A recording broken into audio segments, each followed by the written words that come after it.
Chers lecteurs,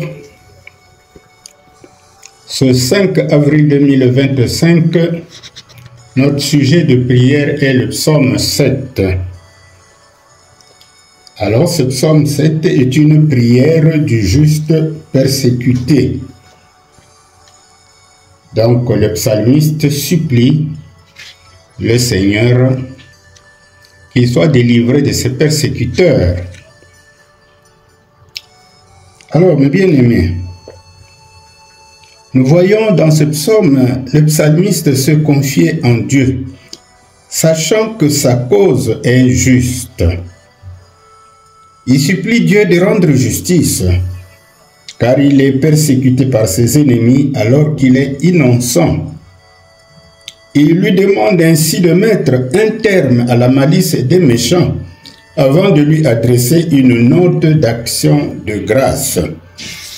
Ainsi, notre psaume peut être médité en deux strophes. La première strophe, le verset 1, le verset 2 à 11. C'est un appel à Dieu. Ce psaume de David, le compositeur, est inquiet. Lui qui se dit être innocent, mais se trouve persécuté sans motif valable. Il en appelle donc à Dieu pour le secourir et par-dessus tout lui demande de rendre justice.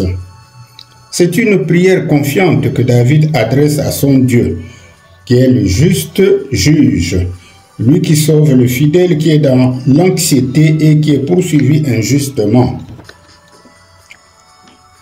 La deuxième strophe, le verset 12 à 18.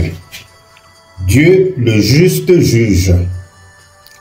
Les méchants ont un destin terrible s'ils ne se repentent pas.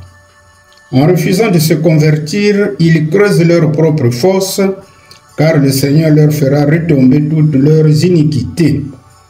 Voilà pourquoi le psalmiste loue et exalte le nom de l'Éternel, car sa justice est impartiale. Alors quelle est notre pensée du jour pour ce psaume?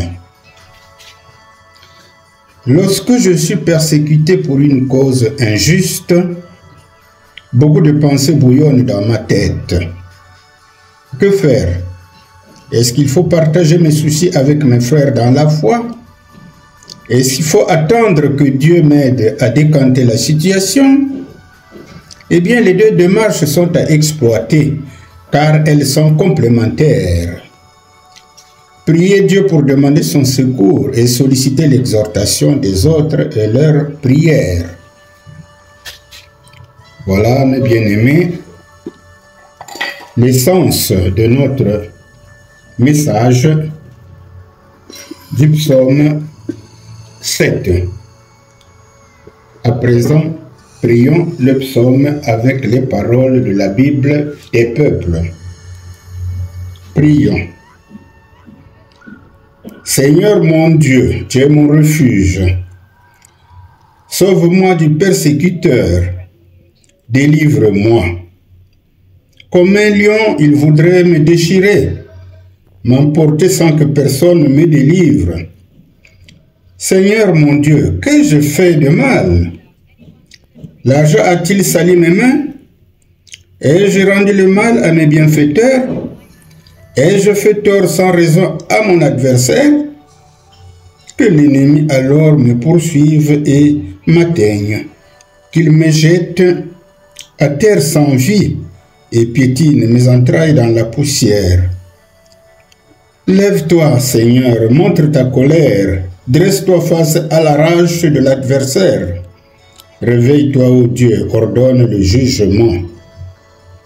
Que les peuples ensemble se rangent autour de toi, et toi, là-haut, tu siégeras au-dessus d'eux, car tu es le Seigneur, le juge des nations. Juge-moi, Seigneur, vois que je suis juste et reconnais mon innocence. Mets un terme au mal et aux méchants, et affermis le juste, car tu sondes les reins et les cœurs. Tu es un Dieu juste. Dieu est mon bouclier, il sauve les cœurs droits. Dieu est un juste juge, un Dieu toujours prêt à frapper. Repentez-vous, sinon il aiguise l'épée. Il bande son arc et il vise. Il y ajuste des armes de mort, des flèches enflammées. Voyez l'homme qui porte le mal en son sein. Il a conçu la malchance, il enfantera l'échec. Il a creusé la fosse, il l'a faite profonde, il tombera dans le trou qu'il a fait. La malchance reviendra sur sa tête, sa violence lui retombera sur le crâne. Je célébrerai le Seigneur car il est juste. Je jouerai ma musique pour le nom du Très-Haut. Disons Amen. Bien. Nous pouvons actualiser ces paroles du psaume 7 et l'adapter à notre situation personnelle lorsque nous rencontrons des circonstances similaires. Voilà, que Dieu vous aide à l'approcher davantage au travers de la prière et exprimez-vous avec vos propres mots pour que la prière soit confiante et profonde. Que Dieu vous bénisse.